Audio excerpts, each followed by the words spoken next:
Yesu yore ntinye ne ma se wololo gome yore ntinye ne ma doje si wololo yore ntinye ne ma like le wololo me yore ntinye ne nye ametia be ememe ne like le wololo me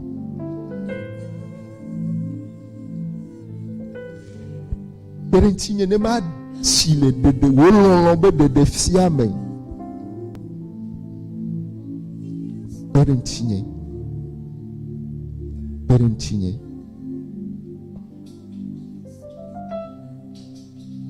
Vunyenu kuo ne ma podo yo kene wonam ne ma doje si ne nye gbogbo ne wa doje si ne nye luwo ne wa doje si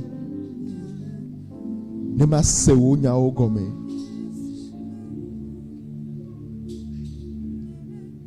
Yesu ponu na mi le wo gbe ike nye to ike ne chopu anu na viwo de siade ne wa tem ase gome la ponu na mi ne ma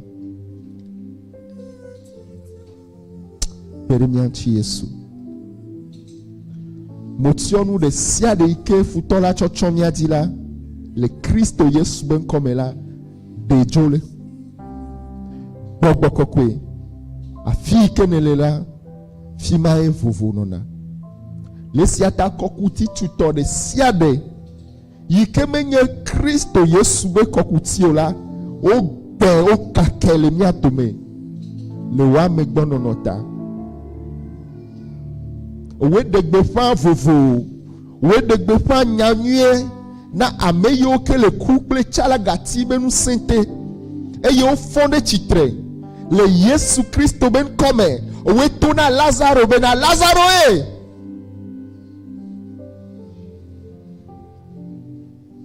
fo akpena kukuo boagbe e Thomas senu nuku yo kata o mele nu pomo la o pon le doy ke ne wona mi la ticho galatita Yesu nye dak beno le Kristo Yesu ben come amen ma une ira mia do metode siade Alléluia David blobena me kwa dicho no to na mbena mia Yehowa papa me Alléluia me kwese bena dijo ya enye mia do metode siade to Alléluia ela bena ne mie fa maube hohonu la eya ye chona ye pa gbe eya ye chona ye pe lonlon eya ye chona ye pa menyenyi cho de miame eye nye menye mia o de deko ameyo kata ko hladomi bakle enu yo kata mi wona la maube mti koko ya ike o chona de na via omela e wona do de sia de chi Alléluia ta eyi amanyi eyi gugu na nyigba kple o amen ela bena gbogbo koko into anabena musia nu ike adocho maube nyamela wanabe wasu ape gbogbo ano do le nyigba kple o pe luvome nyigba kple o pe gbogbo me Alléluia kosira ike vayila nye nonu pomcho ale ike mienye radola gbakple mau kude anyigba ya jibe nunti kude miape gbogbo megbe nono ti kude ameyo kata mau chopo hladomi eye enyi yoyo ya na nyigba kpli obena mimanyi enu gblelao mimanyi enu gbalao voa mianye radola gbakple mau hena enu be tutu gba mion to miape akpe miape gbogbo me pe akpe be tutu be nyanye gbogbo me be gbedo ho ike me mau be nti kokwe ajele eye pere novi yo katan po klandomi mia sro mia vio ameyo katan po klandomi la nyanye radola bakple mau ego menyi be na mie chomia do kyo na mau be na to nya gbedila enu adodo begble ike le hehe amela anotere chinye ma va gbonyo vɔgake malɔ ade hagba kple mawu bena enyue ike tso mawu gbɔ la ne wòava gbenye me eye wòagba ɖe nɔviwo dzi. Amen. Vɔ egbe la medi be míakpɔ nu kawoe nye enu vevie yi ke wohiã na mí ne míatsɔ atrɔ nɔnɔmewo. Nu kawoe nye nu veve yiwo ke hiã yi ke ahe trɔtrɔ va alo yi ke ahe tsitsi ɖe dzi va. Alléluia. Le enya yi ke míegblɔ kɔsi ɖe agbe la míegaŋlɔ be míenɔ gbɔgblɔm bena le gbɔgbɔme ƒe agbenɔnɔme alo le xexea me ŋutɔ gbɔ la enu sue aɖe kekea la ne ame la tem ado ha kple Mawu la atem awɔe wòawɔ nu ka o wòatsi ɖe dzi. Enu yi ke mɔkpɔkpɔ mele be wòanyo wòanye nane wɔnu o la mɔkpɔkpɔ le Mawu me kple ŋusẽ le Mawu si bena ne ame aɖe do ha kple ame aɖe ɖe mɔ nɛ ame aɖe tsaka kple la woatrɔ enu ma ye wòazu enu yi ke akafu Mawu be ŋkɔ. Alléluia. Vɔ afi nenem nɔnɔme wòava ame aɖe nu ka ye hiã o nu kawoe nye enu yi ke ahiã le míaƒe agbe me alo le ame aɖe ƒe agbe me hafi ne trɔtrɔ ne wòava hafi ne nɔnɔme yeye hafi ne tsitsi ɖe dzi ne wòava o. Enyamɔ ŋutie medi be míade ŋgble ɖe eye ne mi ma axɔ game sugbɔ oa medi be míaxlẽ nu gbã le Petro ƒe agbalẽ gbãtɔ me. Eta xlẽ tso kpukpui blaeve-vɔ-evelia dzi. Esi mieto gbɔgbɔ la me wɔ miaƒe luʋɔwo kɔkɔe le toɖoɖo nyateƒe la me hena nɔvi lɔlɔ̃ si me alakpa mele o la, eya ta milɔ̃ mia nɔewo vevie tso dzidzadze me, elabena wogbugbɔ mi dzi menye tso didi gbegblẽ me o, ke boŋ tso didi magblẽmagblẽ me heto Mawu ƒe nya gbagbe si nɔ anyi tegbe la me. Medi be maƒo nu gbã tso kpukpui blaeve-vɔ-etɔ̃lia dzi le esia ta matrɔ xlẽ. Elabena wogbugbɔ mi dzi menye tso didi gbegblẽ me o, ke boŋ tso didi magblẽmagblẽ me heto Mawu ƒe nya gbagbe si enɔ anyi tegbe la me. Alléluia. Mi megaŋlɔ be o mi le nu ƒom tso tsitsi ɖe dzi, mi le nu ƒom tso trɔtrɔ yeye va, trɔtrɔ hehe va nɔnɔme yiwo ke ame aɖeke mebu kpɔ bena la gatem atrɔ. Eyɔ abe kɔsiɖa ɖeka ya míeyi ve wɔ dɔ abe dɔwɔƒe ministère mi ya ve woŋlɔ agbalẽ ɖe ta amewo tso dɔwɔƒe vovovowo me eye míedo go mi le dɔa wɔm eye míenɔ asem kam eye míatɔ mi le dɔ ɖeka me mi le ministère ɖeka me eye nɔ ame kpɔtɔewo le nu ƒom tso ale yi ke enuwo mele yiyim o, ale yi ke mɔkpɔkpɔ alo ŋkɔgbedede ku ɖe mía viwo be nya ŋuti, elabena mele gbɔgblɔm na wo bena ele be abe dzilawo ene la míatsɔ enu yi ke nyuie enu yi ke nye nu nyuie alo héritage domenyinu nyuie da ɖe na mía viwo, menye mía viwo ɖeɖe o, mía viwo be viwo alo be ma Biblia gblɔa be ame dzɔdzɔe la xexea me dzi ƒome gãgãgã yiwo ke ɖu ƒu xexea me dzi la woabe mɔnukpɔ be mɔkpɔkpɔ enyi bena yewo viwo la womegava wɔ nu ka o, agava dze gɔme si be ale yi ke yewo dze gɔme nene o, yewo fɔna ŋdi eti menɔnɔ wo si o, yewo fɔna ŋdi nuɖuɖu yi ke wòakpɔ aɖu amele woabe mɔkpɔkpɔ enyi be ŋkɔ edɔ yiwo ke yewo wɔ vɔ la yewo viwo no wɔ ŋkɔ woawɔe atui ɖe dzi. Ne wotu aƒe ɖoƒe ɖeka la woabe mɔnukpɔkpɔ enyi be ŋkɔ yewo viwo ne tu amewo ɖe dzi ne woaga keke ta woaxɔ afi buwo ɖe dzi. Menenea. Maintenant, bon, Joe, le kakawa, va efficace. Va coloniser les filles. Menenea. Oh, non, bien, pas oh.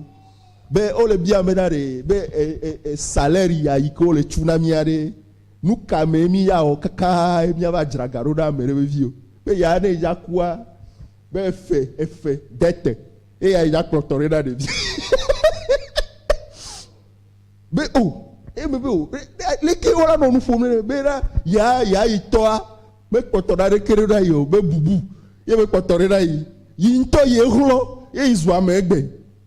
Ta, il y a une date quand on a des ké, des navires que, nous allons va couvrir, on va nous ouah non non. Il est signé comme ça. Mais bloc, mais oh, bena, devient ton roulant, ne wa woto. Ne wa zwame vone nyi bena ya kpo mo be yi la kotona ne dare ne ya keble rokui mi ko la ale ke amole butame ta ke me ke mi le ya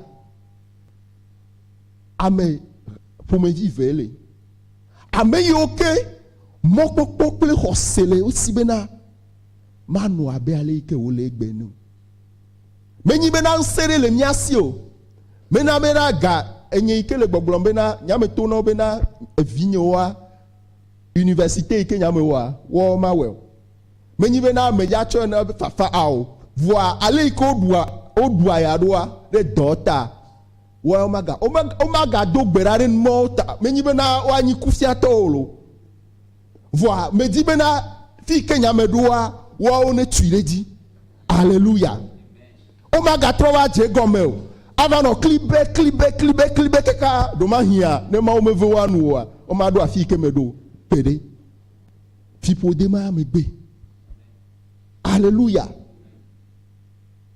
ta ela be menyi be na ne la sinyo wa hose ke la sinye ku de ma o be nyanti la e yanti e mele mu fomdo ta hafie amede ne wanye ameike a retrotrova Américain ani agent de transformation arrêt mokpokpo espoir arrêt d'idée pour vala elebe gbala enyaiko gbo le petro be agbale gbanto etagban kukui blave voton ya la ebe nu encore minamiakle ela bena ogbugbomi ji eye menye to didi gbegble me o ke bon to didi magle me heto mau fe nya gbagbe si enua anyi tegbe la me amen novi enyati gade le fia alléluia enyati ya ntocha ne mie tote le fia eye mi va dogbera be gbogbo ne wona ne le miame esu ele nu fombe ogbugbomi onko gaji ameyo katan ho Kristo Yesu novio yentie enyaya le viviere ne le globena Yesu mau fe nyanyuela menyi vible muyo afie nanene tegomele amede pa gbemea elebe etoya ne wa fame elebe gbugbogaji elebe Kristo benu kuya ne wa kedeme elebe agbeyeye benu kuwa ne wa kede ame hallelujah timaye trotro vanale tagba hafie trotro hafie jijireji ne wa vala elebe akpe benu ku elebe gbugbogaji to mau fe nyame mau fe nyagbemela ne wa feme hallelujah eye me va me ela bena ne vana chotio me va me ela bena ne nona gbedora pe o me va me ela bena pastor be vie ne nya lo pastor be son ne nya o me va me tutu gban to cha ela bena ne glona ma o nya o e va me ela bena le dogo gbakle mau pe nya ike trona me hallelujah hallelujah nane ke me sese o na mawo vo ele bena mau ikenye akpe na la mau be vi gbagbe la ikenye akpe be semence agbebe nuku la yike hiatro trova la ele be o nko wa no me o. Alléluia. Frère, ameike agbebe nuku ma me lewa ye la pour nous abe ke novia gble allo elle a ben ko enu ike wo le popoma ple enu ike le sia ye be nu we wo le popo medaja e na pour nous benade me kue o agbe a atie na pour nous abe Yesu ene obe Lazaro ku ebe nko Lazaro won ko de ko pour ndo edo alon be mi ayi won ko mi ayi fo elle avait bébé coulé mais elle avait boubogadia que tu sois petit que tu sois grand elle avait na maoupe agbegboya ike gboagbe amebe ememe la ne wa va gbe maintenant. Alléluia. Eye ma no téléfilm mais ni que bereka le kpo gugogadi ko wala be mi o mi kpo gugogadi so kaka 1800 awo ele be na kachacha ya nenyi nko kachacha bagbe eye kachacha ikele do.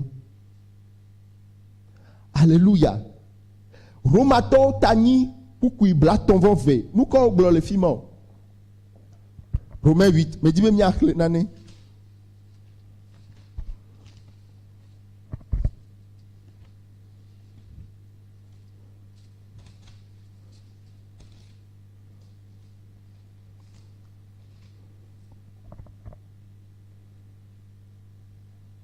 America. Alléluia.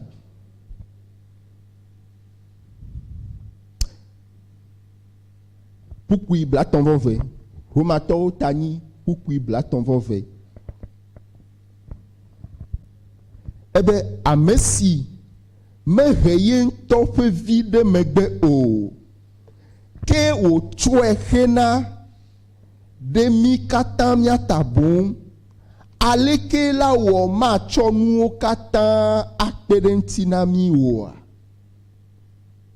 patrok leke amesi mehe yen tope vide megbe o ke o chwe hena de mi katamia tabon aleke la wo eye ma chonu katan akpedentina mi wo. Alléluia. Mais de coucou blanambe amen. Novio nyanyu abe gome dede abe gome sesea yenye Kristo tobe tirudu ale ike ne se nyanyu agome eye ale ike le titim le nyanyu agome sese eye ame Kristo to be trotro transformation intérieure. D'après croissance, titire dit la va mêler. Alléluia. Biblia funuto amedo yoke o chowa be nouveau be chochoke. O nglo be nouveau be chochoke. Ale ike mau cho be hu. Cho klonti. Cho Yesu Christ be hu. Cho klonti la. Biblia be o nglo be. E yo cho fonu bablaji. E la bena me wona ne kenao. Alléluia. Ebena echo yentobe via cho savo. Chona de miata. Comme c'est ce que nous avons si couru nous mentir. Alléluia. Demi koda gamemie bunata me chonentia. Alléluia. Mais notame boum mebena. Nya do metoro amerube etale yodu. Be tanye novio minya le ike ocho njakuku chochona Yesua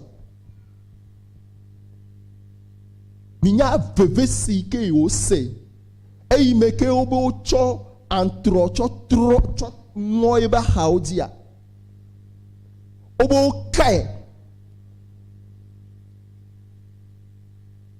bena nyiba kliola toye fe kabio mela miakoto.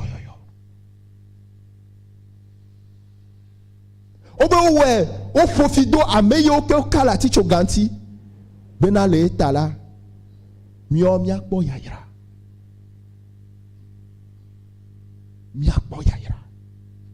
e maini enu ikeji na do pedo benade nye fome amati fipo deba simeo sister ere kukule le senya amedeva pe fule nyi ba pliota e ya ina la bebenade nye makule nu ya mola nye makule mo menyi kluvi menyi na nouveau bakle ekiki amebe di fwa me o ebe ewom mezu nko efia ple nu no lana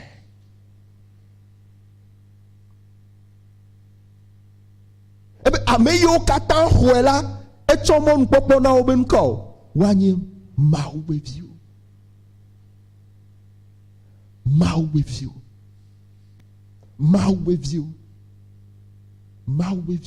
ameyo ke wo ple bakle obe fu ale ike wo bua ya de nyigba pli otaro ale ike wo pefu de nyigba pli otaro ale ike wo seveve le nyigba pli otaro hallelujah minya nu tita e wo gloda Paulo to na Korinto to be na ne ole afeto la be nudu kokwe anti dom la wanom kudum efu ike okpere wata wadon kuji be na yebe huye ko adi nyire wa be nuvo obe chochoketa eye yiwa yepenti lala eye ogban hena wa benko wa be dedebo hallelujah eye agome masebasia ma usubo ala zunko e dimanche areko chan jiraro ne va choti mi choti mi choti de viro ala klo papa ku mamaro mi aklo papa ku mamaro ne nu tikora mi na home hallelujah wane mi nyabe amere pe fude miata amere savole nyi ba kleota egbe menon bledem cho nyamanti odi ni di hare le ndia attaché à la croix pour moi afire nya ratia ehan be nyatia no gbogbombe egle yefumti kokwedi hallelujah ya de me toka la globe ya jole lome doma hi ya hare de vire ike mejesi bo yo ave ti fika o nyenya kofe sorry hallelujah doma hi ya le lome fia directeur o nyi le edogan de me wa eyi kofe amea le ble to chantete a e ho chantete me le sio wa lome fia ike o le lo amea 2 étages me wolé carrelé vitré nous kachao climatisé novio nous ti kokwe ke Yesu bli dari va no anigba yachi o tuta de mene me ka le mia de me la globo tuta de mene me ka yo amene do asidi o futu me hallelujah me ke ja lo me amene gbeja to be nyama lo wo tuta re ku na aha mama we gbere nyen to cha nyama lo nyama blo hallelujah obie be na me we be yin yuda we o we le glo be nse la signe ne me fo me de gbefia dola o ava honam vo elebe ma onka fo la be le nyi ba pleota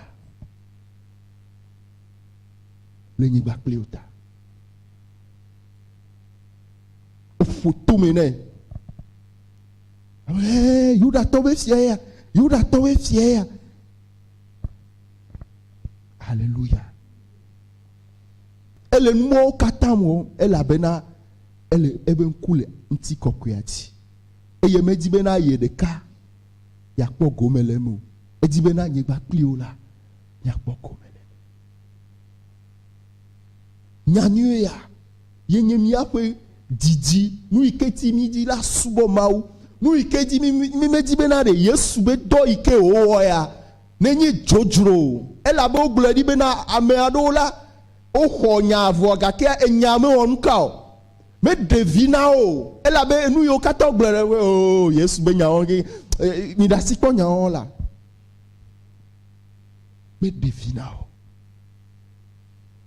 ta ele be mi agbe no me ma ela be ame ike me ho nya nyu a cho de me wa trop de que ma va gbemeneo. Alléluia. Faut me ike me nyanyue ya me leoa. Trop de que ma tem ava. Alléluia. Alléluia. Ebe ame ike cho via cho nami. Ba ya ga trop leke. Ame ike me gbena ne ko e cho via.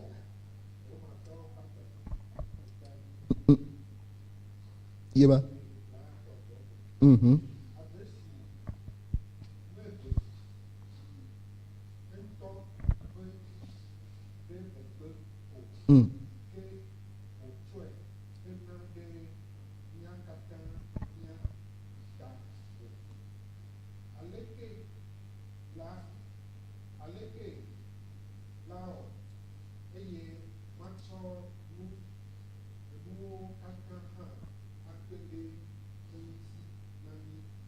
Amen.